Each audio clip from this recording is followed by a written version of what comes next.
Hey everybody, welcome back to my vlog for today. Hope you're all doing well, hope you're all staying safe.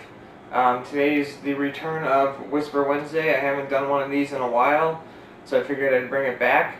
I found a couple posts on there on Whisper to be either relatable or just something worth talking about, I guess you could say.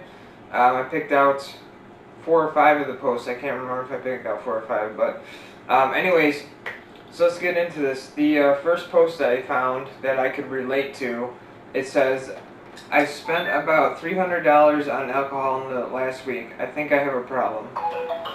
So the reason why I picked that one is because I can totally relate to it. When I used to drink, I used to spend a lot of money on drinking. From my late 20s into my early 30s when I finally stopped. But I used to spend money on alcohol instead of food. I just completely disregarded buying, like, grocery shopping, and I would spend as much as I could on alcohol. And even when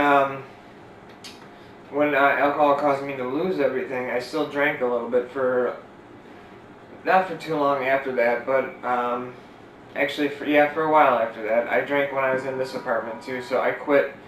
It's about 2.5 years now though. But when I was here and I was drinking, I was scraping together change just to buy more beer, and I spent way more on alcohol than I should have. I'm lucky I had enough to pay my bills. As a matter of fact, that's what I used to do. I still do it now. I still make sure I pay all my bills in one day just to get them out of the way.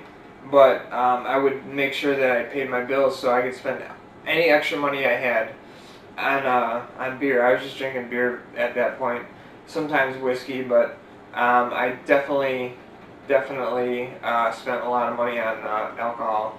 So I can relate to this post. That's why I picked it. I really hope this person gets help, because $300 a week on alcohol is it's pretty crazy. So, and one person said, how do you even drink that much and live? And then somebody said, either you have very expensive taste or you're an alcoholic. So that is true. A lot of alcohol out there is expensive. You could probably spend $300 on one bottle of something. But you could also get a lot of beer for $300 in 1 week. That's just crazy. I really hope, like I said, I really hope this person gets help. But that was the first post I picked. Like I said, because I could relate to it. Not that I'm condoning drinking at all. I'm not doing that. I'm just saying that I could relate to it, and that's why I picked it. So, not condoning drinking, especially heavily drinking. So let's go on to the next post. This one. This one says, I'll be honest, I'm a homewrecker and I don't care. Wow. And the person who posted it, their name is White Pride. That's I don't even know what to say about that. Sounds like somebody's racist or something. So yeah, I'll be honest, I'm a homewrecker and I don't care. That's the problem with a lot of people, is they don't care that they're ruining other people's lives. Excuse me. Being a homewrecker is nothing to be proud of. I see a lot of this stuff on Whisper, people posting, things like that. I don't see where the pride comes in, or where the payoff is, or whatever, for being a homewrecker. That's just, some people are just, I'm trying not to swear here. Some people are just scumbags. If you're going to be a homewrecker, to me, you're just a scumbag. So, next post, I can relate to this kind of. Well, actually, I can't relate to it, but I'm sympathetic to the situation. And it says, 4 years of college, wasted a lot of money, no job, and no money now. That was one of my biggest concerns when I started going to school. Although my school closed down because I went to ITT Tech. I was worried about spending a lot of money and never being able to pay it off. But luckily, it actually worked out in my favor, because I don't know if you guys know what happened with ITT Tech, but they got closed down. So I didn't actually spend a lot in student loans, so I was able to pay it off fairly quickly. I would hate to see what would happen after 4 years of college and not being able to pay back my student loans, especially because of the job market, how it is right now. That's got to be nerve-wracking and rather frustrating. So, um, but yeah, I feel bad for this person. I know it's happening to a lot of people. You know, you're finishing school and then you hope to get a job in your field and, you know, be able to pay your loans back. But right now, that's just not feasible for a lot of people. So, next post. This one, in the past, you guys know that I've spoken about cheating, how I feel about cheating. And this post, it just simply says, "What's wrong with cheating?"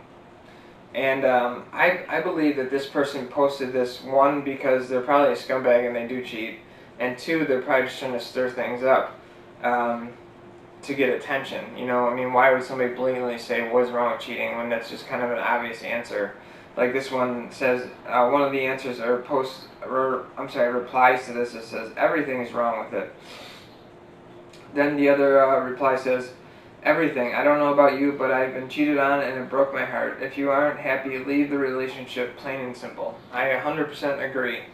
You leave the relationship instead of cheating. That's just ridiculous.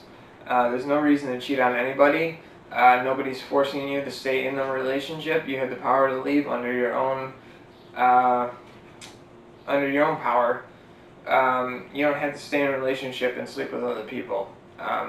If you want to sleep with other people, you should break up with the person you're with now, and then do whatever it is you're gonna do.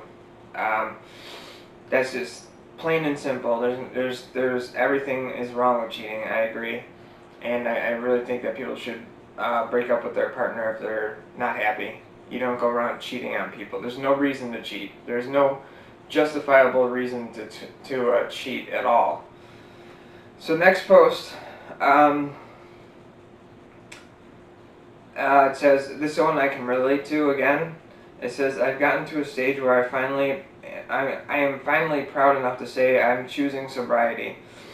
One reply says, "Proud of you," and another one says, "F yeah, you got this, dude. I'm so proud of you." That's the kind of stuff I like to see. I like to see that people are bettering themselves, especially when it comes to drugs and alcohol, just because of my experiences in the past with both. And it's great to see that somebody's choosing sobriety instead of continuing to drink, or if they're doing drugs or something like that. But it's great to see people doing that and turning their lives around. I know it's difficult sometimes. I had my struggles with alcohol and pills, and it's really tough to break the cycle. Once you're in there, you're in there. It's really hard to get out. But that's one reason why I'm on medication. Campril helps so much. If you guys don't know about Campril, look it up. It helps you with alcohol cravings. It's a great medication. I've been on it for years now, and it helps get rid of cravings for alcohol. Now, like I said, I don't know if this person was a drinker, if they were doing drugs, or if they were doing both, but my experience is that I use the Campril and it helps me completely. Like, I hardly ever think about drinking. Like, once in a blue moon, maybe, but I don't have the urge to go do it.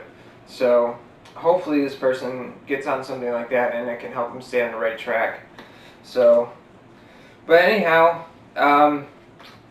that was the last post that I picked. So I hope you guys enjoyed this comeback of Whisper Wednesday. I felt like keeping this segment because I feel like it's a good one. I enjoyed doing this one. So like I said, I hope you guys enjoyed it. If you did, leave me a thumbs up. If you didn't, you can leave a thumbs down, or you can also comment as well. I welcome all comments, and also consider subscribing. I'm going to be doing Whisper Wednesday more frequently now. Well, obviously on Wednesdays I'm going to be doing it. I'm bringing it back. So anyhow, that's the end of this vlog for now, and I'll catch you guys in the next one.